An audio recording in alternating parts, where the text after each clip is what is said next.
We're in the Northwest Province, and in particular to look at some of the service delivery challenges faced by the Newzroom local municipality. Major amongst the issues that we're going to be talking about are the water challenges. The Minister of Water and Sanitation, Senzo Mkhunu, here just a couple of days ago announcing the Ninukana a water supply project because of the long-standing issue and the long persistent water crisis in this particular district municipality. Right, we have with us the two mayors. One is a district mayor responsible for the agency that is supplying water to the Newzroom local municipality. That is Khumalo Molefe. Good to have you, and thank you very much for your time, Mayor of the Mudiri Mulima. Mudiri Mulima district municipality. That's right. And we also have Medina Pito, the local municipal mayor for the Newzroom local municipality. Good to have you.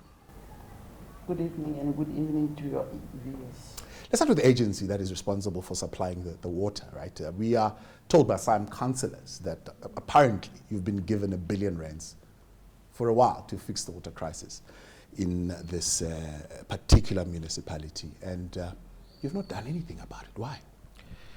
No, that is not true. Of course, there has been a significant financial injection of millions. But let's concede ours is a water-scarce municipality. We don't have flowing water. Our main and primary water source is groundwater. So for us to give our people water, we must drill. We have invested a lot of millions. We've got projects and contractors on various sites, which I will mention as we go on. The more money you invest on the ground, the more the demand. Mm-hmm. It is reliable. Groundwater is reliable to a certain extent, but I don't think for an area such as ours, which is a water scarce, it is sustainable. It doesn't feel like you're doing the amount that you need to be doing, right? You're doing a feedback session in, is it Khopane? The Tunsale Rule feedback. And I hear you counting a borehole there, a tanker here, a borehole there, a tanker here, maybe a generator that you've given to that community. Is that nearly enough compared to what is required in terms of water supply? This is what we're doing. In Velvedach, just 5 kilometers from here, we've invested 35 billion. We've got 17 boreholes that are there. Just a few kilometers in Dinokana, we've got about 10 boreholes. The minister has come in with additional 6 boreholes. Further down in Mutswedi, we've got a project of 43 million. So we've got projects running. We've got a project in Tswelitsoku. We're adding additional 10 boreholes plus storage tanks there. It's costing us 68 million. So we are on the ground. We're doing the best we can with the little resources that we have. We're doing the best. Yeah, Medina, why are your people then up in arms protesting if there's so much that is being done? Yeah, thank you very much, Thabo. Firstly, I think we must admit that we are failing on the issue of maintenance and repair and on the issue of diesel management. The reason here is not that much challenge of water. We do have water, like the executive mayor has indicated. The challenge is how do we operate in ensuring that we distribute that water to our communities. The main challenge is that one of load shedding, because when we experience power outages, is there then we are going to run short of water. I think it's going to be proper, as advised by our communities, that we do have alternatives. Where we have diesel engines, we at least have an alternative of electricity or solar, so that it can also assist us in pumping water to our areas. Yeah, by diesel, what are you exactly talking about? Diesel, I mean, most of our water pumps or water engines are using diesel to operate. Now, where there is a low supply of diesel to our communities, is there then we are going to experience a lot of challenges or complaints about service delivery of water. And the question around, for example, areas like Luhurudzi, Lokubu, and Sweeping Start, right? And many of the people there complaining by and large about, one, corruption, but two, talking about money that is put in, but on temporary projects that are going to require whoever the contractor is to come back again in a couple of months to once again be almost milking this government coffers? I cannot attest to the allegations of corruption. However, on the issue of injection of money to our project, it is as indicated by the executive mayor that a lot of millions of rand are injected in this project to ensure that we get sustainable water to our communities. And also indicate that it's not enough to have these boreholes. Now we are hoping to have this sustainable water supply out of the project that has just been brought by the Minister of Water and Sanitation, because according to the analysts or our surveyors, they have indicated that we do have an aquifer, which unfortunately we didn't have that information before. But according to their technicians, we do have that aquifer that can assist us to drill boreholes nearer to that aquifer, because those boreholes will never run dry. We have done so in Madutla because the indication is that that aquifer is running from our 2 battalion in R49 across N4 up to Madutla. So we are hoping that we are going to have sustainable solution towards water challenges and complaints in Ramseren, the local municipality. Exactly, Mayor. Why are you only doing assessments?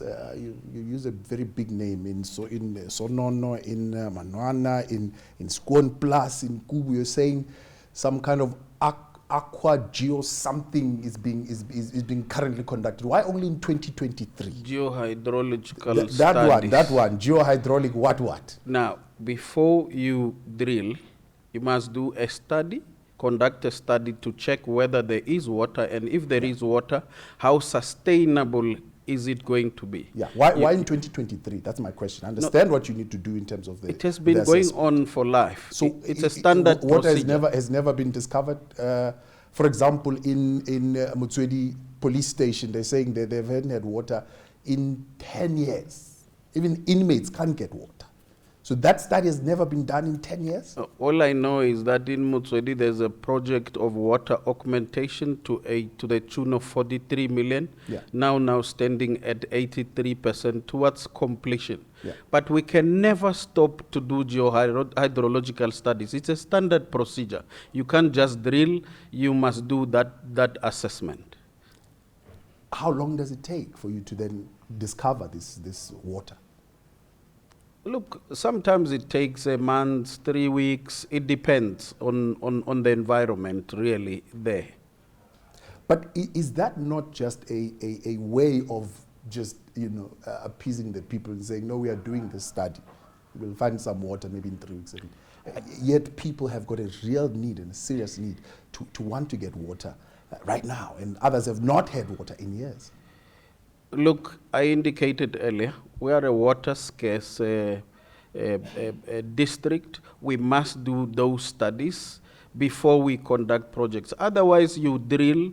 After 6 months, it has dried down. You still have to invest the same millions to do the same thing. So we'd rather be sure. Look, what we are doing is that as much as we're dependent on groundwater, we're now in discussion with the neighboring municipality, which has got sufficient and surplus running water, which is Dr. Kenneth Kaunda District Municipality, there to see if we can pull a pipe towards Ngakamudere Mulema District Municipality. But I can tell you, I've got more than 3,000 boreholes in the whole district. The more you drill, the more the demand. Yeah. What is the demand? Is it milliliters? How do you calculate the water demand?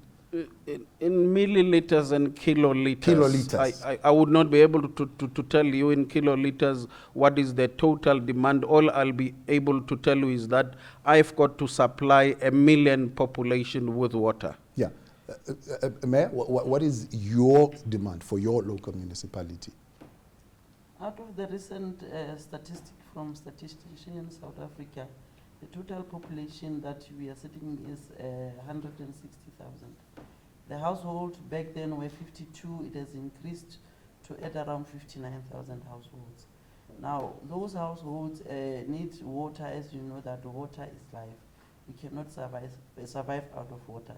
Like indicated, Ngaka Mulema is a water service authority. We are water service provider. We are depending on Ngaka Mulema to ensure that we get enough water to service our communities. So percentage-wise, how much are they giving you?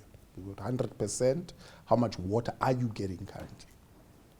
I cannot confirm on that. Oh, one. Mayor, I'm you not need you clued up. need to know. Those are I'm the not a numbers that technician. those are the numbers that you need to be having a handle on for your people. How much water are you getting from the agency, so that if you have to take them to court and you say you are not nearly supplying me enough, what are you going to say?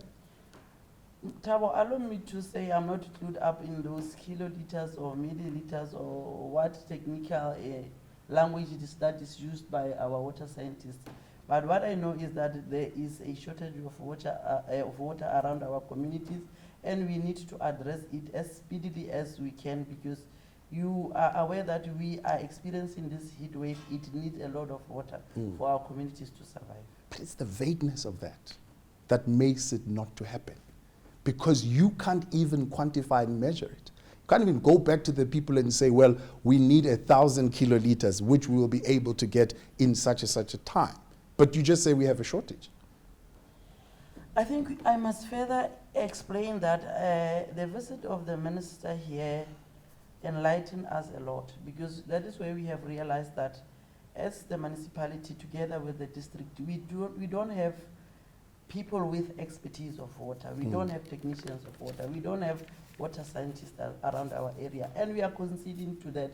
We have admitted to the minister, hence that establishment of a team, a technical team, which is inclusive of the COPTA provincial and the National Department of Water and Sanitation, to assist us so that as the municipalities, we can be clued up about the amount or the limit of water that we have and the amount of water that we need for our communities. Mayors, I appreciate your time. Thank you very much for being a part of the conversation here on In Focus. Of course, the focus on service delivery continues. Speak to other officials, provincial officials, who are, of course, also engaged with this matter and some of the interventions that they are putting in place.